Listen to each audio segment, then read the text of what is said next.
It is 4 o'clock and time for our City Council workshop. Let me mention this, despite the COVID-19 pandemic and emergency situations we're all dealing with, we are thankful that we have a way for the public to remain engaged and participate in open public council meetings in various ways. Citizen or public participation is available by calling in, emailing, or using the City Hall drop box before 3:45 p.m. All of these instructions are provided online and in the agenda. Any questions that citizens and visitors might have may be responded to until after the public comments have concluded and if a member of the council raises the question. We ask for your patience regarding any difficulties that might arise as we move with this new format on a temporary basis. Ms. McElhannon, is there any member of the public wishing to comment on this workshop? No, sir, no one has signed up. Okay. All right. City Council will recess the workshop to convene a meeting of the City of Kerrville Employee Benefits Trust in the City Hall Council Chambers. The Kerrville City Council will reconvene into workshop following the meeting of the City of Kerrville Employee Benefits Trust. All right. Let's look at the benefits plan and rates. Ms. McElhannon, if you'll read that for us. Consideration and possible action, approval of the FY 2021 employee benefit plans and rates. Kim Meismer will be the presenter. Kim, are you online? I am. Can you hear me okay? Yes, we can. Thank you. Okay. Good afternoon, Mayor and Council. I am here to present the FY 2021 employee benefits. As you know, you are now participating as the Employee Benefit Trust. The Chapter 222.002 of the Texas Insurance Code. There is an annual tax in the amount of 1.75% that is imposed on insurers for gross premiums received from their policyholders. Gross premiums paid by a municipality, county, or hospital district are exempt from the tax being collected by their insurer if the municipality, county, or hospital district establishes either a single entity benefit trust or establishes or participates in a Chapter 172 risk pool. In July 2008, the City Council approved a resolution to create the Employee Benefit Trust. Next slide, please. So the Employee Benefit Trust saves us 1.75% each year, and the total so far since FY 2009 is $548,662. So this was a very good decision by the City Council back in 2009. Next slide, please. We went out to bid this year for all of our benefits, and we received 4 bids for our medical insurance. Blue Cross Blue Shield, which is our current provider, came in at 18%. Aetna came in at 26%. TML came in at 27%. And United Healthcare came in at 35%. And all of these are increases from our current rates. We had no competitive bid leverage with Blue Cross Blue Shield because the other bids came in higher. Our loss ratio is at 100%, and that is based on premiums paid versus claims paid. We began negotiations with Blue Cross Blue Shield, and we ended at an 8% increase with no plan changes, and that's approximately $225,000. Next slide, please. So this slide shows you our rate history and our increase history since FY 2014. So as you can see, it's been relatively low. We did have to make some plan changes during that time, but this will be our 8th year with Blue Cross Blue Shield. Next slide, please. So we have 2 plans and plan designs, and the PPO plan has a $3,000 deductible and an office visit copay of $40 and $55 for a specialist, and a prescription copay, $150 deductible plus $15 for generic, $40 for brand, and $70 for non-formulary copays. And then our second plan is HRA plan. That has a $3,000 deductible. The prescription deductible and plan is the same. And then we will not have any upfront contribution for the HRA plan, just same as last year. Our employee contribution remains the same as the current year. Next slide, please. And this will show you what the employees contribute for medical on a pay period basis for the different tiers of coverage. For employee only, it's paid by the city. And then for children, you can see how much, for children, spouse, and family, you can see how much the HRA plan is and how much the PPO plan is and how much is taken out of employee paychecks for those two plans. So our Blue Cross Blue Shield Dental is a core benefit. We consider that a core benefit because the city contributes to the cost of it. We contribute 100% of the employee cost and 11% of the dependent cost. The details of the plan, we have a $50 deductible, $150 per family, that's waived for preventive, a $1,500 annual maximum benefit, and a $1,500 orthodontic lifetime maximum, and that's for children only up to age 19. We also have preventive services are defined as cleanings, exams, and x-rays. Those are covered at 100%.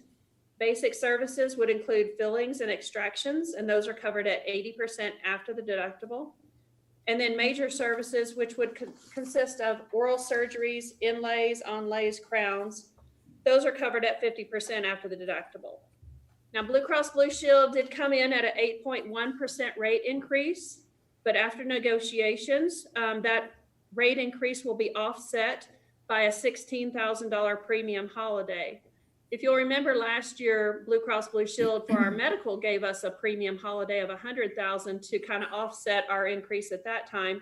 And now they're doing the same thing with our dental. Even though we had an 8.1% increase, they're going to give us that offset of $16,000. And that will be deducted from our October billing. So the city and the employee contribution will remain the same for the current year, or the same as the current year for next year. Next slide, please. This slide will show you what the employees contribute for dental. Again, the employee only is paid by the city. And then you can see the rates for per pay period for children, spouse, and family. So I wanted to just let you know what our core and voluntary benefits are. Our core benefits, of course, we consider those to be our benefits that the city makes a contribution to, which was the medical. So the employee pays 100%, the employee coverage is 100% paid by the city, and dependent coverage is 65% paid by the city. Dental, 100% paid by the city for the employee coverage and 11% paid by the city for dependent coverage. And then life and accidental death and dismemberment, for the employee only, it's 100% paid by the city.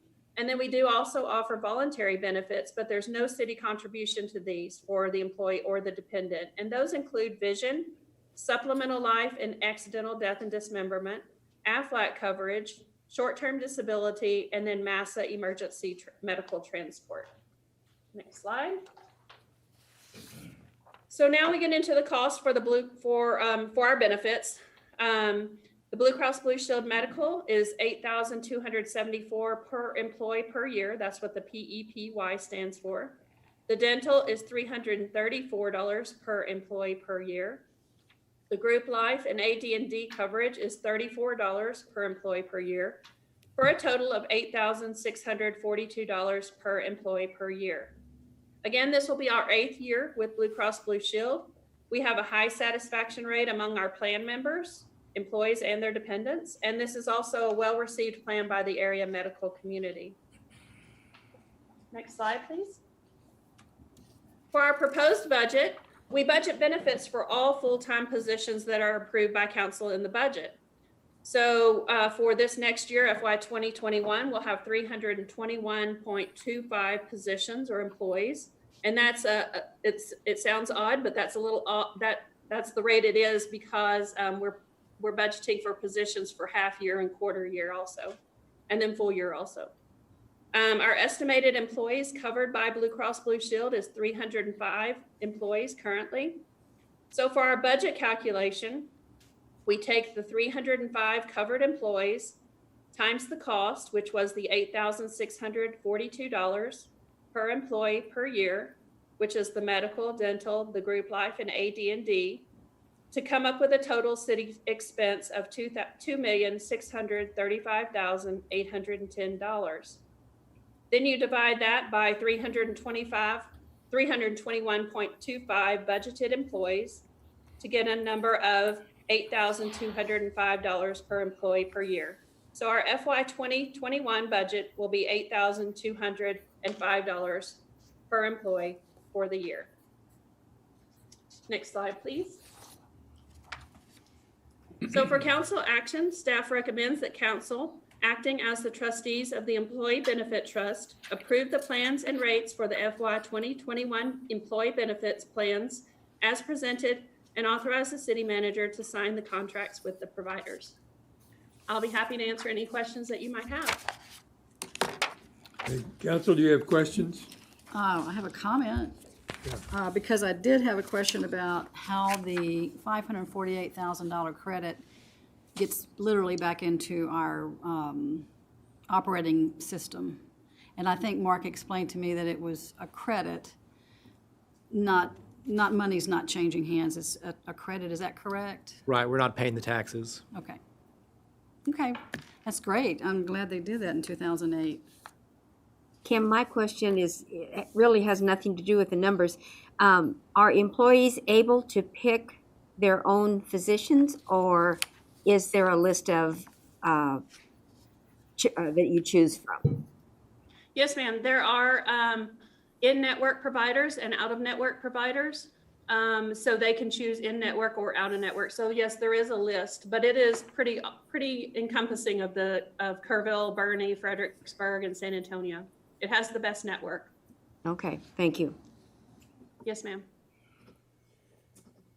Kim, I just want to say that I'm delighted to see this again because of the city providing for and caring for staff.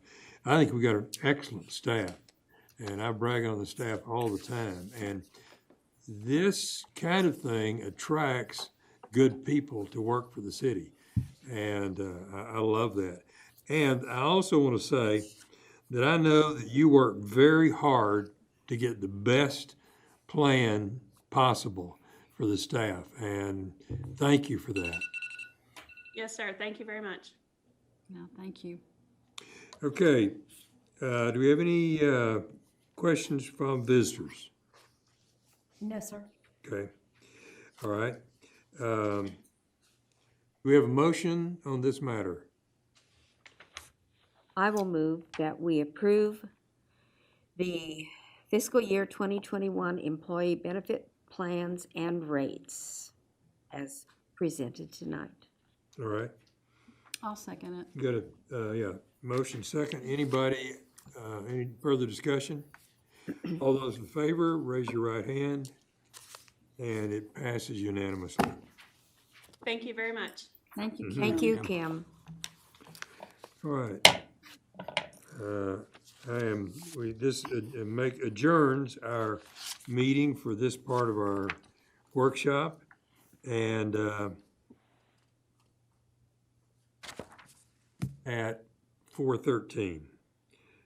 Now, we're going to review the building codes and fire codes. Right, so we're going to reconvene the city council meeting at this time. Yeah. Okay. All right. We're reconvening the city council meeting at this time, and now go to the look at the building codes and fire codes. Ms. McLennan? Review of proposed 2018 building codes and fire codes. So Guillermo, along with Drew and Steve, are going to be presenting this, and it's been a long time coming. We've been put on hold a bit because of COVID-19 and not being able to have meetings, of course. But there's been extensive public input on these new codes going from 2006 to the 2018.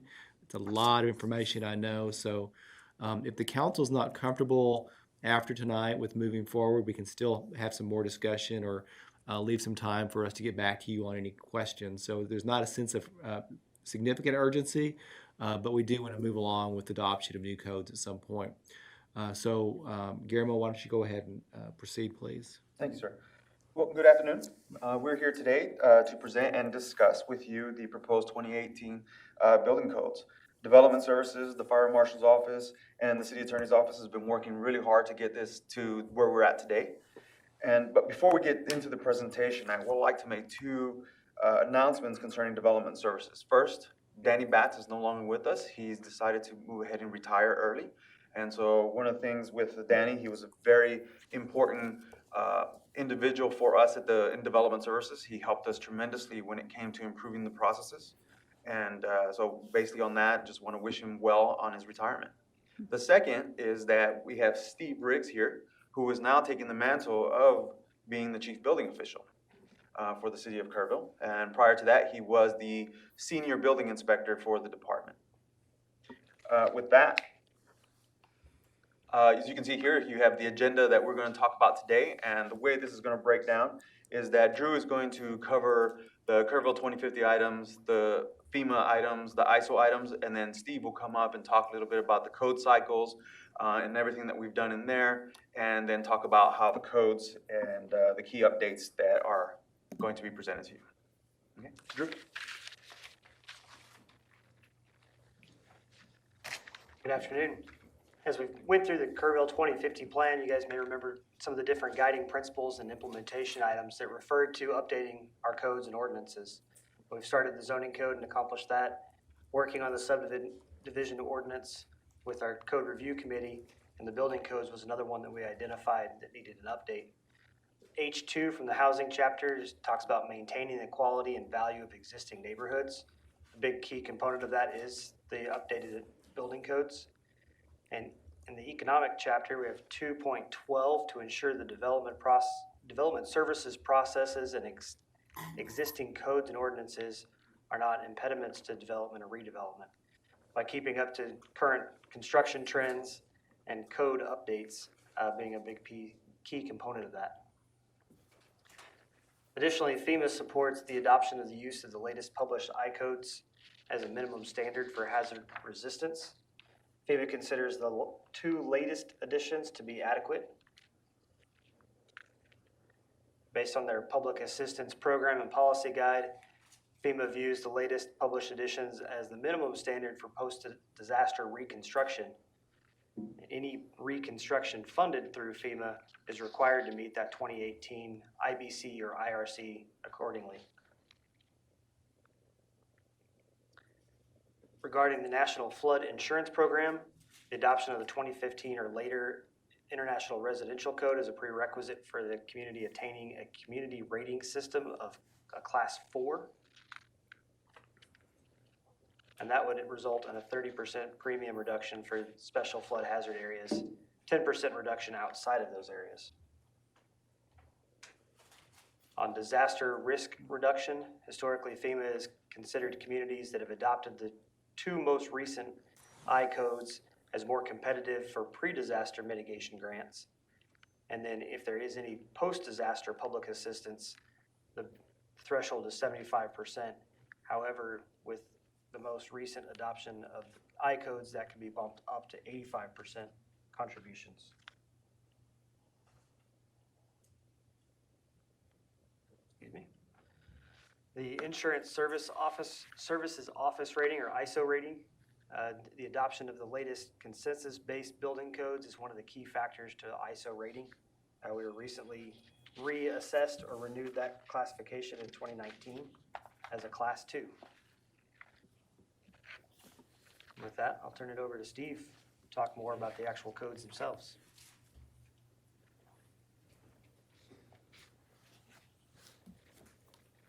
Good afternoon, I'm Steve Riggs. The journey to adopt the code started in October of 2018. We've presented 4 times to the Building Board of Adjustments and then had an open house public hearing in July of 2019.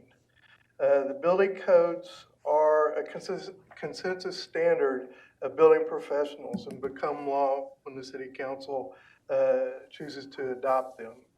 It's important to note that several of the trades, the mechanical, electrical, and plumbing trades, are already on more current codes. I think the electricians just adopted the 2020 NEC standards. We are recommending adoption of the 2018 building codes and carrying on the existing amendments from the 2006 codes as they apply to the newer codes. The building code matrix,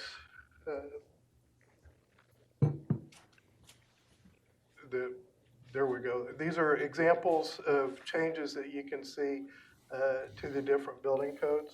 And I think I just skipped a slide. We could back up one. The residential code consists of approximately 370 code changes.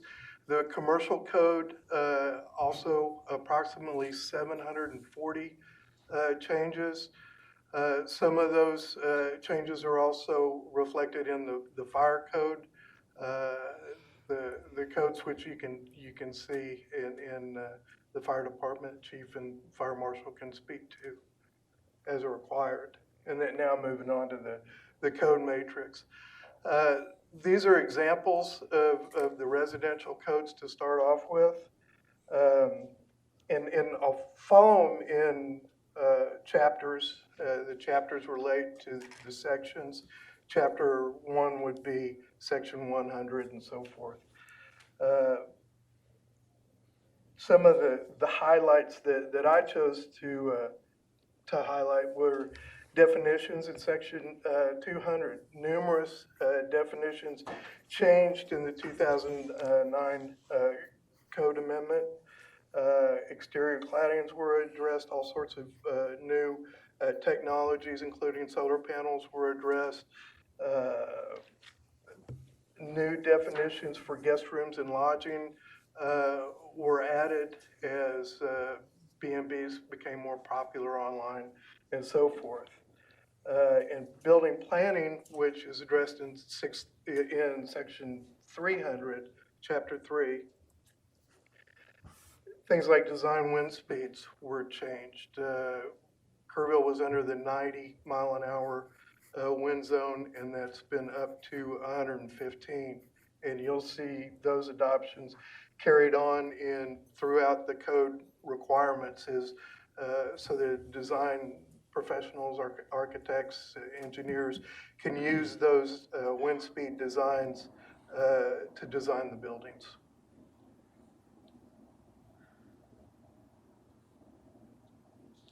Also, something that we've already adopted, the 2015 energy codes were strengthened up to 15% in 2012 and then refined in 2015, and then also have been continued to be refined in the 2018 codes. New provisions for unvented attic spaces, for example, take into account foamed attics that create much tighter building envelopes in much more efficient homes and buildings. One of the calls we've been fielding quite a bit after all the hailstorms is the requirement for drip edge flashing. Those are on asphalt roofs.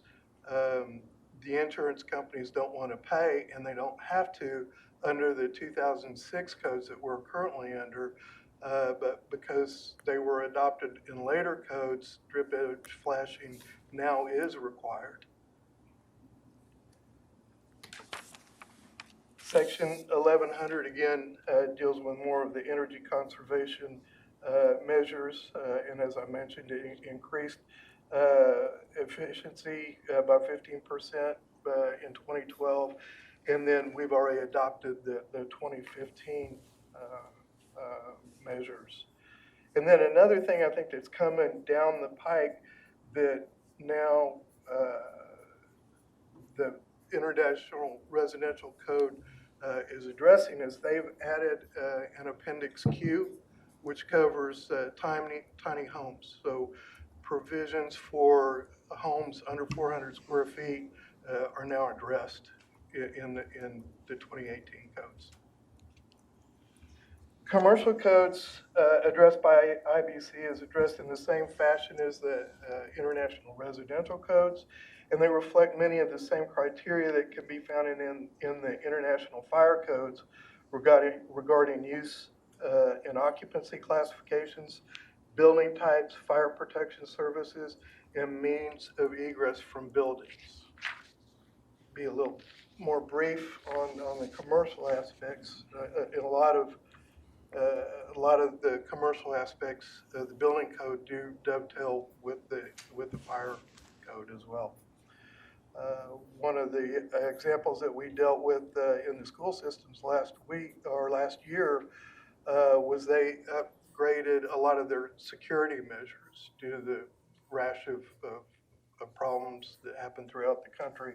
So now egress issues are addressed in section 1010 of the building codes. It's important to note that any building code that's addressed in the earlier versions, the 2009, 2012, and so on, carries forward to the 2018 unless it's modified in subsequent code changes. Then also in Chapter 17 of the 2009 code requires special inspections for weld-up buildings, for poured concrete buildings, for construction that requires testing and special testing that only certified experts are allowed to testify to. So that's a welcome change. That's just a brief summary of some of the code changes and why they're important to address new technologies, to create more clarification on enforcement of the codes as well. Steve, you might elaborate on how the amendments work. The amendments are generally, the process is they go through the BBA, the Boarding Building Adjustments and Appeals. They recommend the code amendments, and then they're presented, and then the council would adopt them, is my understanding. Mike, you want to elaborate on that a little bit? The amendments? Yeah. Well, cities certainly have authority under state law to amend each of these codes. There's kind of balance, though, and I've seen cities get in trouble with this. If they go in and they gut provisions of the code significantly, then you're really going beyond what the state has, authorized cities to do. So there is a balance, and I think, again, I'll just echo what staff has said. It seems like they've offered it to the BBAA and have had community input. And I know in my time here, despite very small occasions where we get challenged on things or we have a problem, staff is very even-handed about this, and the codes are commonsensical, and I think the staff also adds common sense, and so I think even with the amendments, I think it matches our community here, and I think they do a great job of discerning what amendments need to be made and then applying them consistently. Yes. What, were you going to make comments? Yeah, Steve, I got a question for Drew on this. Basically, three things. Is this simpler? Is it logical? And is it accessible? Yes, it's accessible. I think the code review and it being a consensus base from national, international input is definitely logical. I would never say the building code is simple. There's just too many variables that come into that, but it is the most up to date. So the ICC goes through a 3-year cycle for their updates. They meet on an annual basis to see what those different trends are nationwide and start building that on a regular cycle. Most cities, most building officials recommend every other code adoption because there's not that much significant changes. If there was something significant, we could always come back on a small amendment or a small adoption. But just to maintain consistency with the construction and development, at least keeping up to date. Basically, we're a few cycles behind to keep on that type of a trend. True, as I've watched this process go for a long time now, one of the things that it seemed that I heard from several sources, the new code is, in some areas, is actually cleaner and simpler than the old code. Would you agree with that? Yes. Okay, Some more of the- consistent? Some of the occupancy tables are a little cleaner, more permissive in some instances. A lot of it is more friendly to smaller business, and that's obviously a big benefit for our community. Ms. Clarkson? Mine's just clarification. So I'll go through everything, and I think I've gotten some of the clarification, so if you just reinforce me or tell me if I'm wrong. When the meetings were put up on the screen, we're talking about meetings with the BBA, it sounds like. With a code review, had a small discussion about it. I don't know if that was considered in one of the meetings. That was maybe just a side discussion. Are those all with Building Board of Adjustments and Yes, Appeals? those 4 meetings were with the board. Then staff held a separate open house and public hearing. Just Okay. one more chance for the development and building community to come in. And we have the appointees being the experts, so to speak, in those related fields. Okay, Correct. so they're saying 2018, right? Okay, and then I was confused when the spreadsheet went up. So we're on 2006. 6. So everything that I see on this screen that's been picked up has been picked up through the International Building Code subsequent adoptions that we haven't picked up along the way. That's Is correct. that correct? So we're in the 06, and this spreadsheet that you guys have, I think a printed copy, goes through the changes from 06 to 9. That's that kind of middle column you see there. 9 to 12, 12 to 15, and 15 to 18. So within that, you may see something that's been replaced or something that has Right. changed. Okay, There are some that have been changed multiple times during that cycle, some that have been removed and re-added, some that have just new technology that's come about that have been added. And you can see this was just a snapshot just to capture some of those changes. It wasn't any specific codes that we were pointing out. Same with the commercial. As you can see, some of these were changed in 09 and have carried through, some were new in 18. so unlike the codes that we're rewriting, so to speak, in some cases, this is just, do we want 2015? Do we want 2018? And you're hearing from the building community, we want 2018. And then those codes talk well, it sounds like with fire codes and with, they're going to mesh well together by doing this. Yes, the International Fire Code and International Building Code do dovetail very well. Some requirements are listed in one and referenced in the other and vice versa. There are several requirements that are listed in both, so they're actually covered twice. But by keeping both of them in the 2018 code cycle would maintain that consistency. So if we decide to make an amendment, we can do that even though we're following an international building code? That's correct. Does that, you were talking about FEMA and different recommendation or different levels of support you might get back if you were rebuilding the standards you had to rebuild to. Is anything not- affected if we amend anything? Does that change anything about that? I'm not sure how far those amendments would have to go to impact the FEMA regulations or Just FEMA curious. requirements. But one of the key things when we're looking at some of those amendments, an amendment to one code may change several of the others. Go back to the list. And we're talking about building code, residential code, fire code, plumbing, mechanical, electrical, energy efficiency code, and the international swimming pool and spa code. So if we change it in one, then we have to check every other code Gotcha. to see what that impacted on the other codes.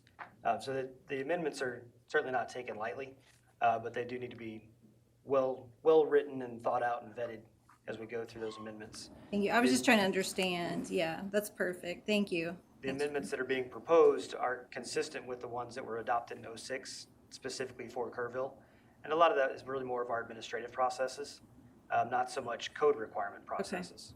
So, Yeah, let me just add, so all of these standardized codes set up their own board. So there's a plumbing board in the IPC and there's an electrical board. Well, we don't need that because we have our own board and we have set up the BBAA to function the way we think it should function with the number of members and their qualifications. And so that's one amendment we look to at the very beginning is take out that chapter within each of the standardized Okay. codes because we don't need that. Okay. Yeah. And let me just add too, before I forget, and one of these gentlemen touched on this. So if I'm licensed by the state as an electrician or a plumber, arguably I'm already applying the updated codes because the state Right. agency has adopted those Right. as what they need to install by. So there's a little bit, I wouldn't say, I don't know if it's confusion at times, but they are held to a code that's been more recently adopted than 2006 for sure. There's no action on this item, but any other questions or Yeah, well, clarifications? I just wanted to say, I think it is very confusing. And I've had a number of people say, well, aren't you using the 2018 code? And just like, there's no reason why you shouldn't be. But basically, we are for the most part, and you said it's really more administrative things that don't fall under the code that are could be different. Most of the amendments that we're proposing have to do with the administrative processes. Okay, not so much The the code. trades themselves, through their state license, are required to meet the 2018 codes, but our inspectors aren't required to enforce them that way. We're still looking back at the 2006 codes. So if there is a discrepancy, the one that is more safe, if you will, is the one that's going to apply. But to maintain that consistency, we recommend updating. Okay, so it's not so much our code would override a 2018 or that a 2018 would override ours. That's correct. There's some personal ability to say yay or nay there. Is that correct? That's right. Okay. Ms. Sigerman? I was just curious, especially when I picked up on the fact you talked about the change in the wind, construction for wind factors. So what would we do, let's say someone had an office building plan they had worked on 9 months ago, or it currently might be out of date. How are we handling those kinds of revisions that would be required before construction could start? I don't know that we have that many cases, but I'm just curious. Most of the design professionals, and these are the wind speed changes, I believe took effect in the 2012 Okay, code adoption cycle. And that's because they should be planning to current, and a lot of those are dictated by FEMA maps, and that's, the code council uses a lot of different sources, for commonly accepted building practices. okay, right. So that should already be incorporated into their plans. Yes, ma'am.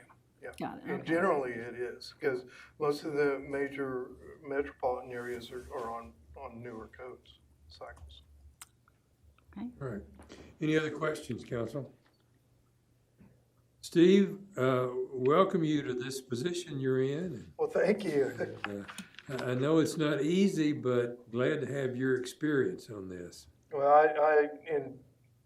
I've enjoyed working for the city for 7 years, and I learned a lot under Danny's tutelage. So hopefully I can carry on with some consistency. Good. All right. Well, Thank you. Thank you. Thank you. So Mayor and Council, I'm not hearing any opposition to moving forward with this. Maybe bring back first reading on a new ordinance to adopt the codes. Okay. I would like to make a requirement that all of the council understand every part of this code before we move forward. I'd be glad to ask you some questions next meeting. Okay. Ms. McElhannon, next item. Quarterly CIP update. Okay. That's not the latest update. The version I gave to you Oh. earlier was actually an earlier version, had a couple typos in it, so I want to make sure it gives you the latest. well, thank you. Yeah, I had noticed those typos. Well, thank you. always been there. No, it has.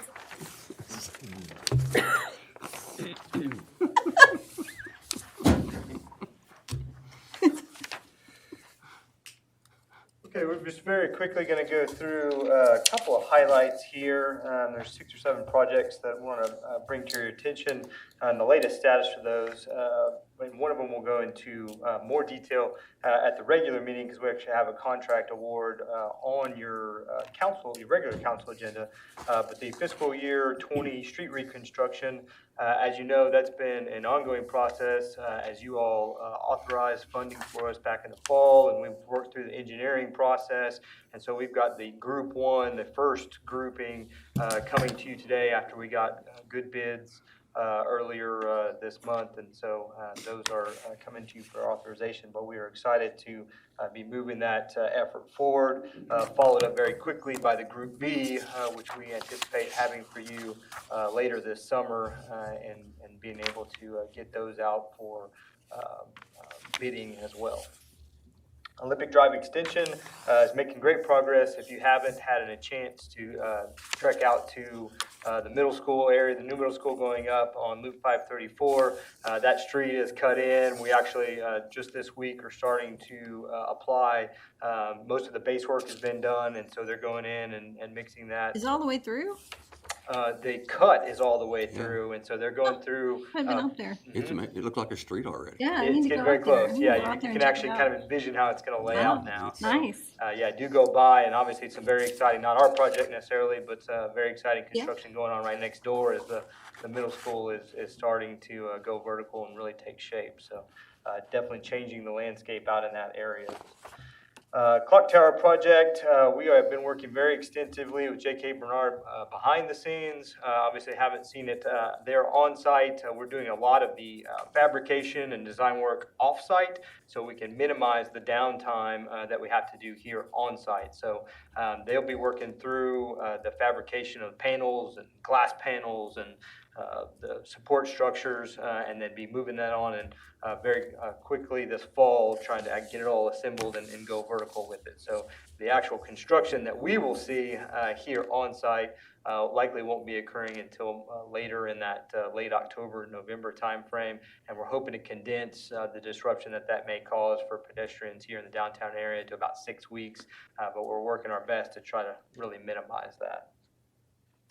Legion Lift Station, we are, as I mentioned to you last time, we've basically completed that project. We've just, within the last 2 weeks, finished demolition of the old Legion Lift site, which was on the opposite side of the Loop 534 project. And so we are excited to have flow moving through the new site and having that be, it's working great, and it's added over 50% additional capacity to that lift station, which was one of our most major lift stations in the community. And so really opens up the ability to expand within that corridor of the community and definitely expand in it from an economic development standpoint. So big success on that project, and we were happy to also partner with EIC and Texas Water Development Board to achieve funding for that facility. Next one, number 16, the TTHM control facility actually just got notice today that the carbon was delivered, and so they're in the process of charging the filtration systems, which if you haven't gone down Spur 98 here in a while, it's the 4 large, they look like 4 silos basically, kind of like grain silos almost. So they're in the process of charging those. Over the next 30 days, we'll be going through the testing process and basically the ramp up to initiate those so they can be in our water quality system going forward. So we're excited to have that on place. Again, we'll have some of the highest quality water within the state of Texas. So. Guadalupe River Utility Crossing, we are working with TxDOT very closely. We're better than 90% engineered on that project, so that will ultimately will have to go to the TxDOT Bridge Division, but we are hopeful to have that back to us to bid within the next 4 to 6 weeks. the Bluebell water line replacement project, as well as the street reconstruction along that element is about to begin. We'll have a press release going out later this week. That should start actual mobilized construction within the next couple of weeks. So obviously we will have door hangers that are going out to residents there directly affected. We'll have some construction signs in that general area as well. And then we'll have some information on our website. We'll try to keep folks posted as to kind of what the timeline on that, because it will be a little bit disruptive to traffic in that area. Will there be any downtime for the water itself to residents? We will try to minimize that as best we can. I don't believe so at this time, unless we hit any snags. We should be able to kind of work in phases, and it may be localized to a few residents at a time as we're kind of laying that pipe. But we'll certainly be working directly with those folks to try to minimize it. Just a couple more River Trail extension to Schreiner University. We're down to just the last couple hundred feet of pouring on that project. We are really the last major component is an erosion control measure, basically behind the Petroleum Engineering Building, where we've got a significant slope that comes right up to the trail area. So in order to make that safe for the pedestrians that would be utilizing that, we are installing some basically some girding that goes across there and some fence elements just to make sure that all those kind of stay on that sloped area. But getting very, very close. We're also working closely with Schreiner University. Got the opportunity about a month ago to see their trailhead area and the improvements they've made to their private property right there at the end of the public trailhead. Obviously, those may not be able to be opened at the same time that we're able to open up the extension. So we may have a multi-phased opening as it's appropriate given the pandemic situation. But we do anticipate being able to open this part of the extension of the trail by the end of August, unless we have any unforeseen construction elements that come up between now and then. So we'll be excited to have more details coming to you and to the public for that opening here soon. And then tennis center improvements, as we mentioned to you, I think last time we have basically wrapped that up. We've got folks that are utilizing that day in and day out, and have actually had some tournaments that are coming through there, and just a beautiful facility. And we were excited to be able to partner with EIC to make that happen, and excited to have it back open, fully open to the public. Be happy to answer any questions you may have. You didn't address number 8. Take it easy, RV and Lois Street drainage. Yes, ma'am. We are in the engineering for that project right now. We are focused most heavily on the take it easy component of that. As we've mentioned before, that project is really bifurcated by Highway 27. We've been working very closely with TxDOT on how the improvements that are going to be necessary within their right-of-way section are going to occur. They have taken the approach that they would like to engineer the culvert replacements that would have to go under Highway 27. And so we are focused mostly on the downstream side at this point, and working very closely to make sure that those two projects dovetail. And then we more than likely, we may end up actually kind of bidding both of those projects separately on the city portion of that, but we're focused mostly on the engineering on that back end of it. But it'll be several months before we actually see anything happening on Lois Street itself. Yes, the next step for us will be to complete that engineering on the Take It Easy side. We've done the calculations for the whole drainage basin and what the flow is through there, and in order to be able to provide that to TxDOT so they could kind of begin their engineering work. And so, yes, we'll be wrapping up, completing the engineering for the Take It Easy portion of the drainage way, and then coordinating closely with TxDOT really on their portion of the culvert project before we begin the design effort for the essentially the inflow from the Lois area. Yeah, can you remind me about the cost sharing on that? Was that something that was in the works, or is it something that was already determined? I can't remember. It's to be determined, but our hope is that TxDOT will take on the entirety of the project for the actual improvements that are going to be required within their right-of-way. So certainly that depends on what all gets engineered and how all that project entails. But that's our hope. Now, there may be a timing concern there as far as when they're able to work that in based off what the total cost is, but they won't know until they get it engineered. Thank you. I think one of the things it says to citizens is that in spite of the pandemic, we've got a lot of projects that are moving ahead. Yes, sir. Particularly on the construction side, we really have not slowed down at all. And in fact, we've seen construction perhaps accelerate in some degrees because of other projects in other areas that may have been slowed down. And so crews were able to shift to our area and maybe move things forward a little faster.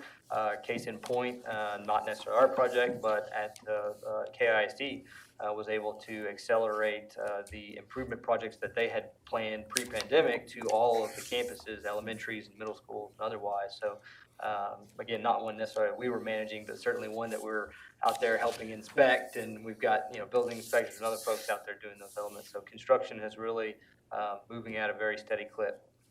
Good, good. Yes, sir. Any other questions from the council? Okay, thank you very much, EA. Thank you, EA. Yes, thank you.